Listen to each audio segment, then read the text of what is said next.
passou entre 1914 e 1918. São capazes de achar um bocadinho estranho.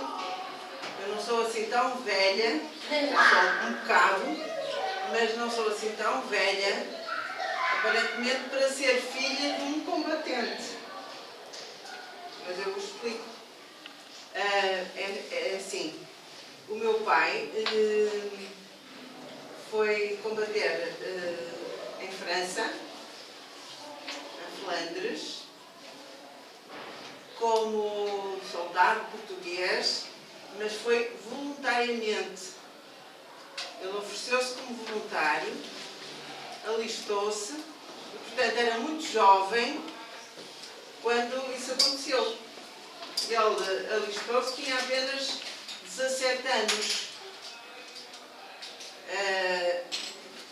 Ele fez esse alistamento em 1916. E até, inclusivamente, há um pormenor interessante, que ele, para poder alistar-se, teve que obter a autorização dos pais, porque era menor, e nessa altura, aliás, a maioridade não era como atualmente aos 18 anos, mas sim aos 21. Portanto, há um documento que eu tenho, por acaso não trouxe, nem digitalizei, mas há um documento reconhecido no notário, com os pais, assinaram ambos, o pai e a mãe dele, a autorizarem que ele se alistasse no exército, para ir combater. O país já estava a preparar essa participação na Primeira Guerra Mundial. Como sabem, Portugal primeiro manteve-se neutro até uma determinada altura e depois os nossos governantes acabaram por tomar a decisão portanto, de enviar tropas portuguesas para combaterem ao lado dos aliados, portanto, dos franceses e dos ingleses, fundamentalmente.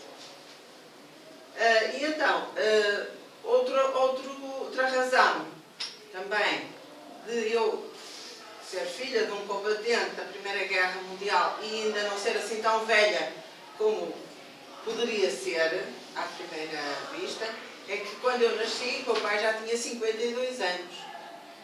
Portanto, eu sou a 8ª filha de uma família numerosa e, portanto, eu nasci já numa altura em que ele já não era nada novo, não é?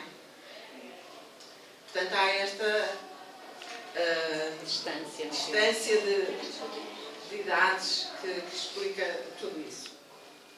E, portanto, eu queria-vos então falar um pouco, só tentar contextualizar um bocadinho, para depois falar mais em pormenor sobre este combatente, que foi o meu pai. E vocês já ouviram falar que está-se agora a comemorar o centenário da participação de Portugal na Primeira Guerra Mundial. Foi em 1916 que essa decisão foi tomada, mas só se acabou por se verificar em 1917. Portanto, para o ano é que é mesmo o centenário verdadeiro do início da participação de Portugal na Primeira Guerra Mundial. Mas em 1916 a decisão já estava tomada. E para essa guerra, Portugal mandou cerca de 70.000 homens. Também, no total, isto é preciso que se diga que a guerra se travou não apenas na Europa, portanto, não apenas na França, mais propriamente na Flandres francesa, mas que também se travou em África. causa da questão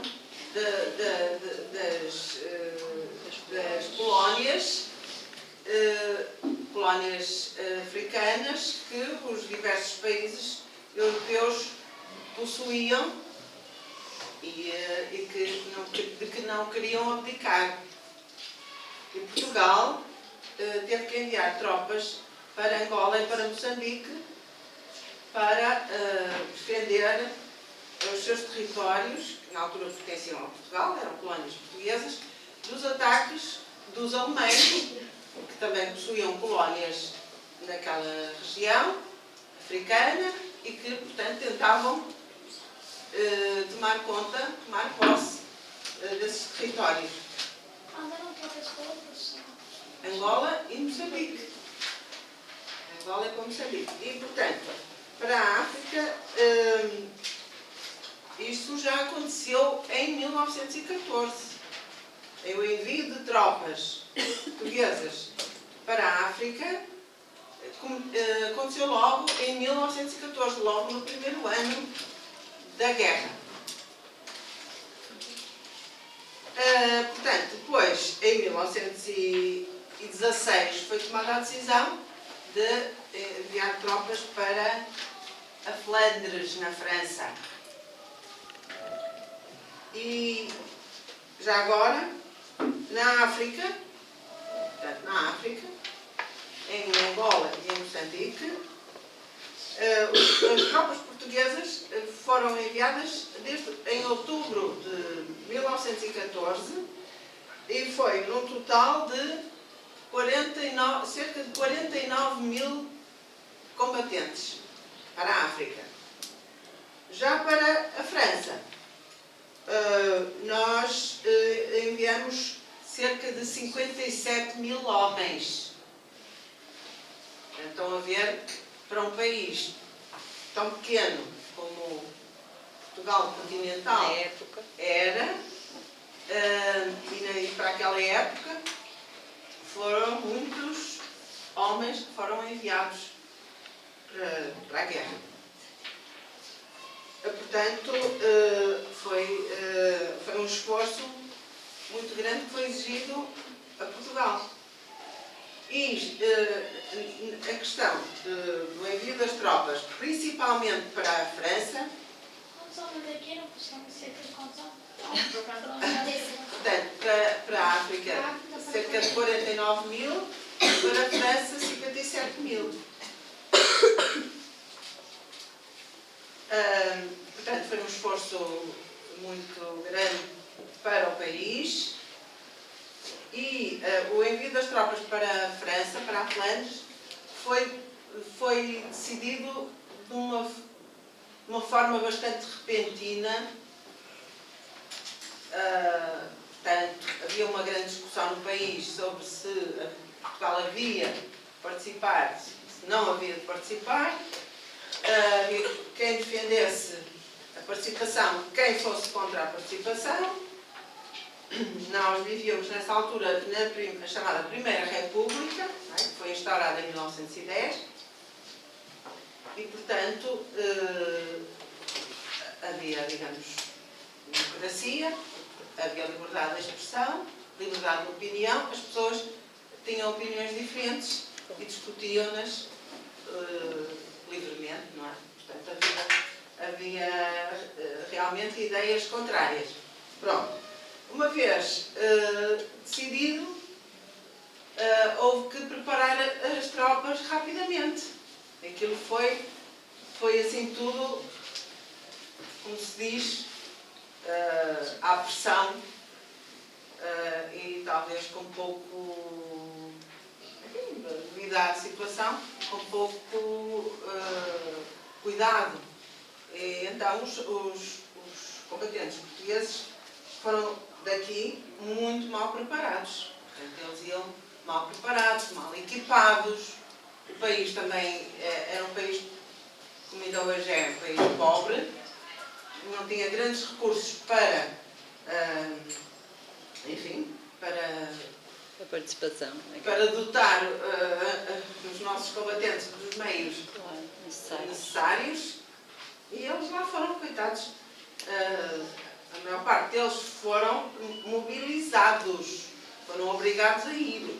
Depois houve alguns voluntários, como o caso do meu pai, que devia ser um grande aventureiro, acho eu, para se ter metido naquilo assim, tão novo e sem saber para onde é que ia, verdadeiramente sem. Ele não estava, penso eu, não estaria muito consciente realmente daquilo em que se ia meter. Bem, e então, na França, os nossos soldados depois portaram-se muito bem, mas coitados, com muitas dificuldades, foram verdadeiros heróis. E eu vou-vos dizer os nomes dos sítios onde os portugueses combateram na Flandres. Combateram, portanto, contra os alemães, não é? Portugal estava do lado dos aliados, chamados aliados. Dos ingleses. Lá dos ingleses. Os ingleses, claro, e os franceses. E portanto, combateram em Lally. Já ouviram falar da Batalha de Lally? Eu, por acaso, estive a passar um vídeo. Mas esta foi das últimas batalhas e não teve nada bons resultados para os nossos combatentes. Foi uma verdadeira, um verdadeiro desastre, digamos, para os portugueses, porque houve imensos mortos, feridos, etc. Mas combateram, portanto, ali, no chamado Fort d'Esquin, que é outra localidade. Érica, depois vemos, eu escrevo no quadro, está bem? Agora Agora vamos deixar desenvolver, porque senão toca às 10 minutos no quarto, depois não temos tempo. Combateram noutro sítio chamado Ferme du Bois. Ferme du Bois, a letra quer dizer a Quinta da Madeira, não é? Do bosque. E foi neste sítio que o meu pai combateu.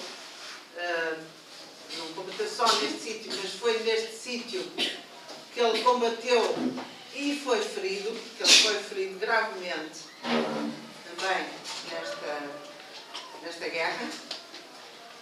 Também em Lille, é um nome já mais conhecido, Lille e Tournai. Portanto, isto passou-se entre 1917 e 1918. Não é? Pronto. O meu pai era natural de Barcelos, o meu pai chamava-se Alberto Afonso Leite. Agora ficam a conhecê-lo, apresento-lhes o meu pai. Sim, nós temos interesse precisamente nesses pormenores, portanto, Claro. porque o projeto chama-se do soldado desconhecido ao soldado conhecido, e é precisamente sobre os soldados desta região. Exato. Que mais lhes interessa. Pronto. O meu pai era natural de Barcelos, Alberto Afonso Leite. Portanto, como já lhes disse, foi combater na Flandres, muito jovem. Entretanto, ele alistou-se em 1916 e partiu em 1917. Foi quando se deu realmente o início da participação portuguesa. E o Conselho de Barcelos, que era o conselho a que ele pertencia, ele nasceu e vivia na freguesia de Góios, uma das muitas freguesias do Conselho de Barcelos, mas o Conselho de Barcelos, no seu conjunto, participou com 548 combatentes.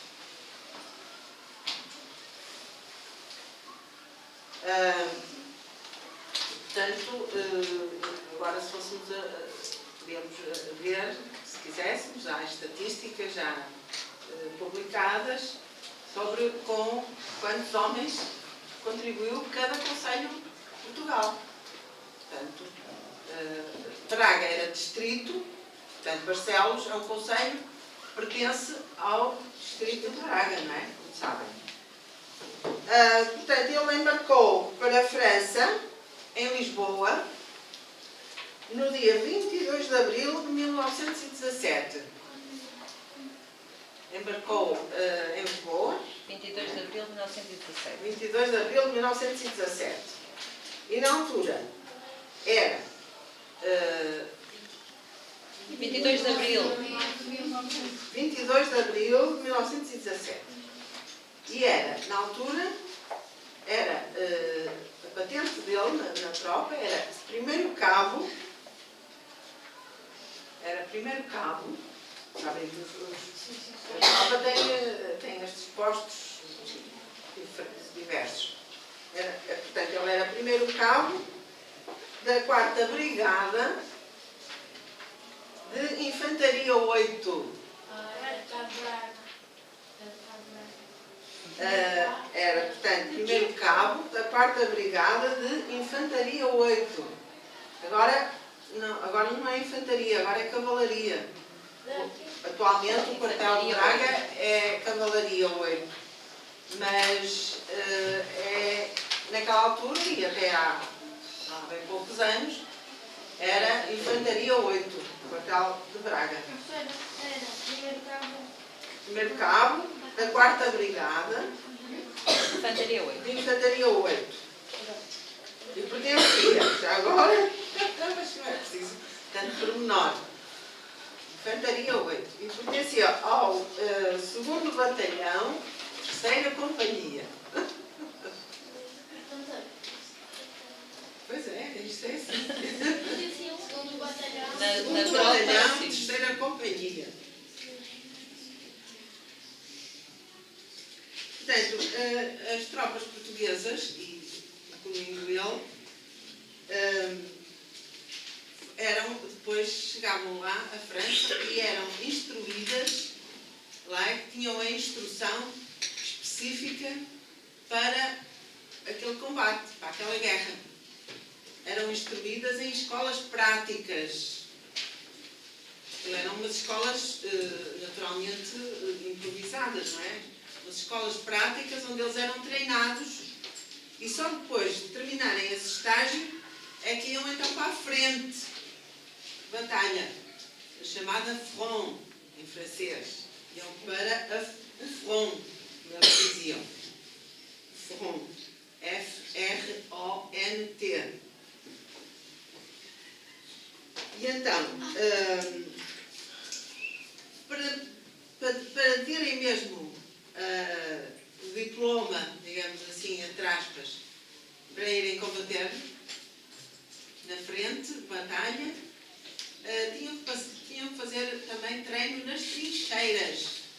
Já ouviram falar das trincheiras, certamente. Temos aí um trabalho que uma aluna fez e trouxe hoje por acaso, que é precisamente a retratar as trincheiras que está aí em cima da mesa.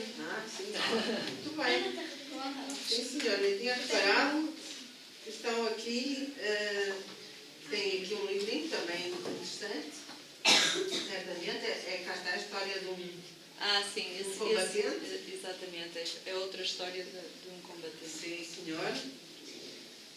Portanto, cá temos as trincheiras, não é? Escavadas na terra. Leonardo, como é? E eles então, faziam esse treino nas trincheiras e só depois disso é que então iam para a frente.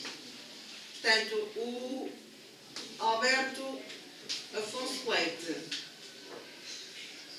ficou pronto de instrução lá, instrução de granadeiro.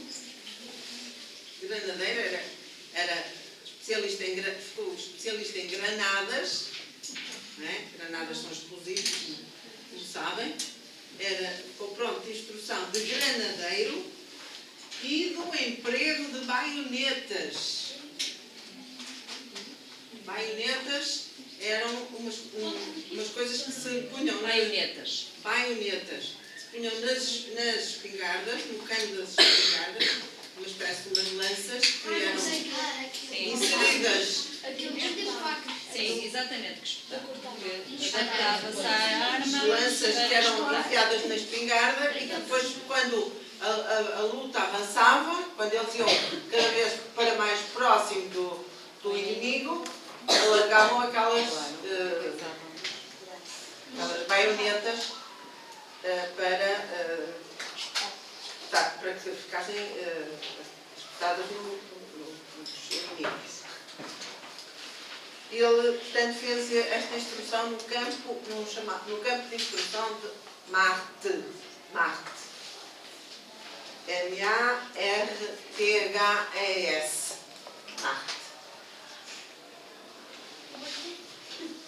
O campo de instrução de Marte.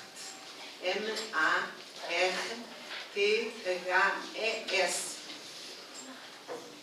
Em 22 de setembro desse ano, de 1917, já foi promovido lá a segundo sargento miliciano. Portanto, deve-se ter portado bem.